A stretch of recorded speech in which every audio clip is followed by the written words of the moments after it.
Welcome to Devotionary, where we make the Bible accessible and applicable.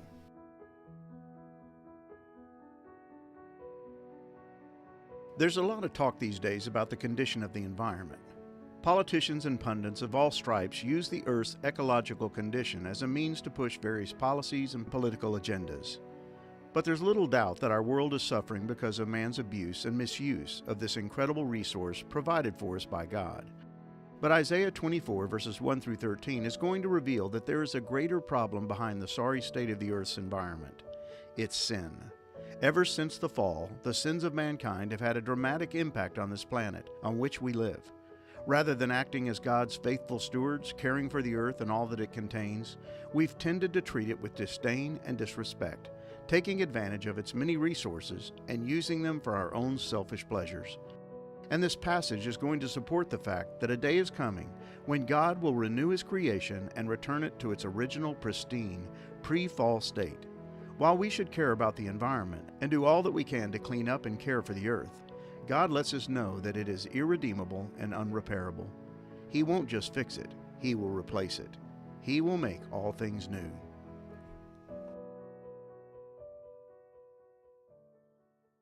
There are those who read a passage like Isaiah 24 and refuse to take its content literally. Its clear predictions of a day of coming destruction upon the entire earth are too difficult to accept, so they end up spiritualizing the message.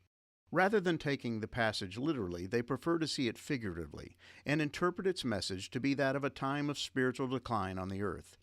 But in doing so, they rob the passage of its intended meaning and fail to recognize the extent of God's anger against sin and the devastating influence it has had on His creation.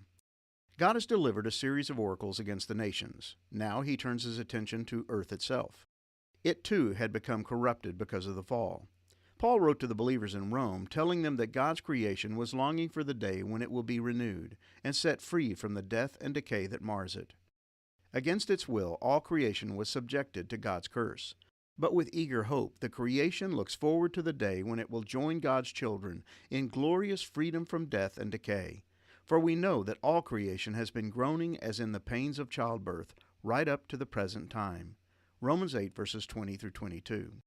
The earth has been corrupted by man's sin. The entire universe created by God was impacted by man's choice to rebel against the Creator's commands. Adam and Eve listened to the lies of Satan and chose to disobey the will of God, and their decision has had long-lasting implications. Since you listened to your wife and ate from the tree, whose fruit I commanded you not to eat, the ground is cursed because of you. All your life you will struggle to scratch a living from it. It will grow thorns and thistles for you, though you will eat of its grains. By the sweat of your brow you will have food to eat, until you return to the ground from which you were made. For you were made from dust, and to dust you will return. Genesis 3 verses 17 through 19. From that day, the earth and its inhabitants would experience the consequences of Adam and Eve's decision to disobey God. Their sin, like a disease, spread to their descendants.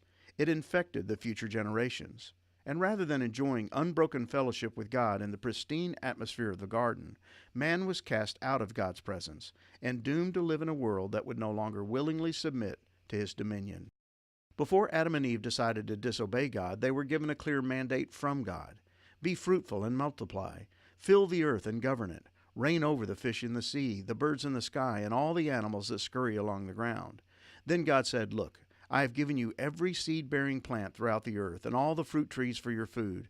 And I have given every green plant as food for all the wild animals, the birds in the sky, and the small animals that scurry along the ground, everything that has life. And that is what happened.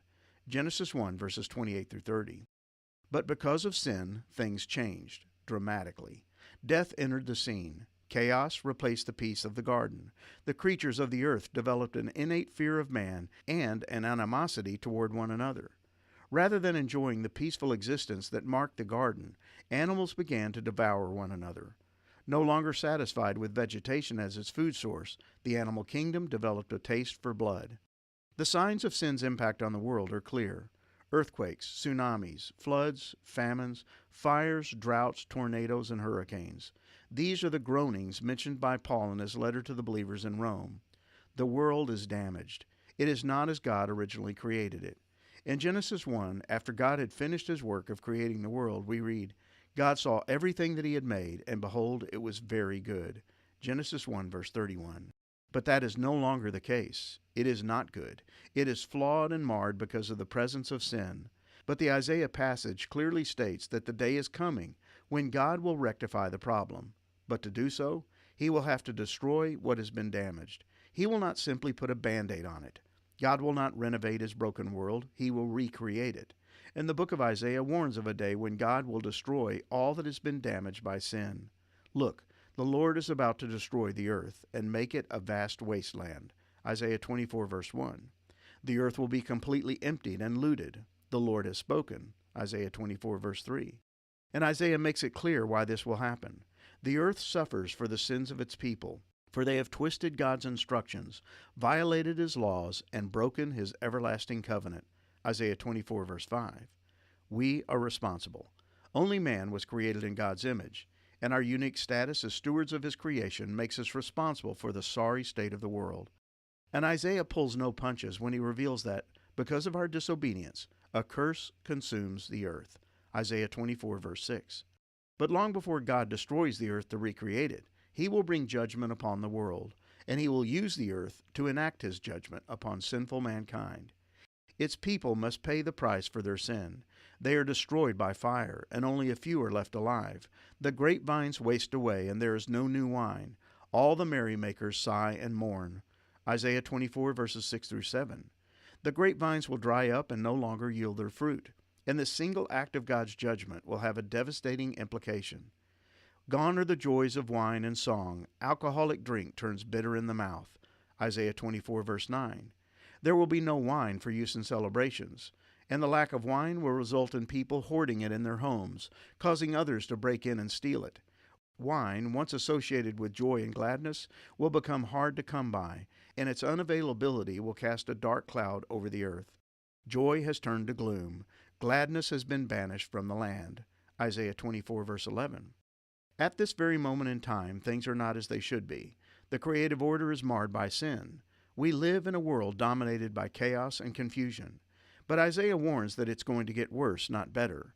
While the people of Judah were hoping for better days, the prophet was letting them know that apart from repentance on their part, nothing was going to improve the fallen condition of the world. This passage lets us know that sin is far worse than most of us want to admit. Its impact is devastating, and God's hatred of it is strong. A little less sin is not the solution God is looking for.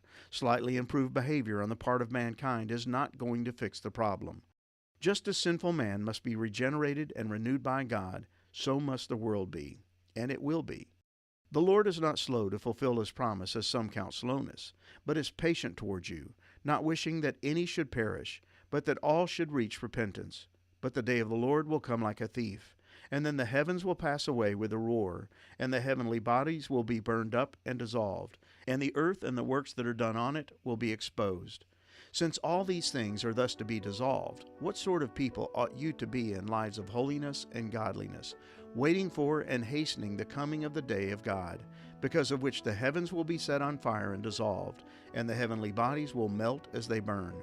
But according to his promise, we are waiting for new heavens and a new earth, in which righteousness dwells. 2 Peter 3, verses 9 through 13.